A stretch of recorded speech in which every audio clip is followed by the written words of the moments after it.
السلام علیکم دوستو، کیا آپ جانتے ہیں دنیا کا سب سے پہلا معلم کون تھا؟ پہلا حکیم کون تھا؟ پہلا حیت داں کون تھا؟ پہلا درزی، پہلا شاعر، پہلا ستاروں کا عالم کون تھا؟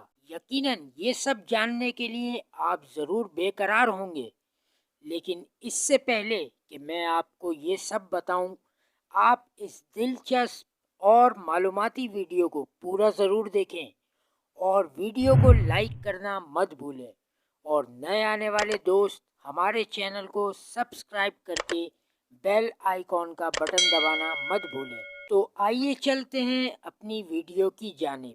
کہا جاتا ہے کہ پڑھنا اور لکھنا سب سے پہلے حضرت ادریس علیہ السلام نے ہی لوگوں کو سکھایا۔ ادریس کے معنی درس دینے یعنی تعلیم دینے والا ہے۔ آپ کے پردادا حضرت آدم علیہ السلام کے پوتے تھے۔ آپ کا زمانہ تقریباً آج سے 8000 سال پرانا ہے۔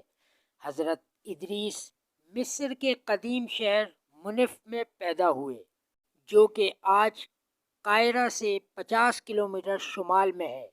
آپ کو بائبل میں خنوخ کے نام سے پکارا گیا، تو عرب آپ کو اخنوخ کہتے ہیں، جبکہ آپ کا اصل نام ہرمس الحرمسا ہے اور آپ کے استاد کا نام غوثہ دیمون تھا۔ آپ 9 عمری میں ہی ساری دنیا کی سیاحت کے لیے نکل کھڑے ہوئے۔ آپ نے 82 سال کی عمر پائی، اور آپ علیہ السلام کے بارے میں یہ بھی مشہور ہے کہ آپ کو آسمان پر اٹھا لیا گیا تھا۔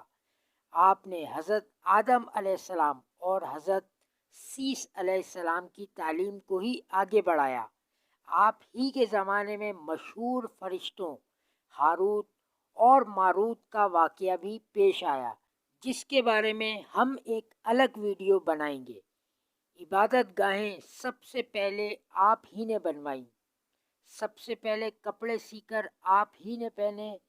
آپ نے مناظر فطرت پر چند نظمیں لکھیں، تو اس طرح آپ سب سے پہلے شاعر بھی بنے۔ آپ ہی پہلے حکیم اور حیت داں بھی تھے۔ آپ ہی کو اللہ نے سب سے پہلے علم رمل یعنی ستاروں کا علم عطا کیا۔ غرض یہ کہ حضرت ادریس علیہ السلام دنیا کے کافی علوم کے پہل جاننے والے تھے، اور ہاں، طوفان نوح کی خبر سب سے پہلے دینے والے بھی آپ علیہ السلام ہی تھے۔ ایسی ہی معلوماتی ویڈیوز اگر آپ مستقبل میں بھی دیکھنا چاہتے ہیں تو ہمارے چینل کو سبسکرائب کریں اور بیل آئیکن کے نشان پر بھی کلک کریں۔ اللہ حافظ۔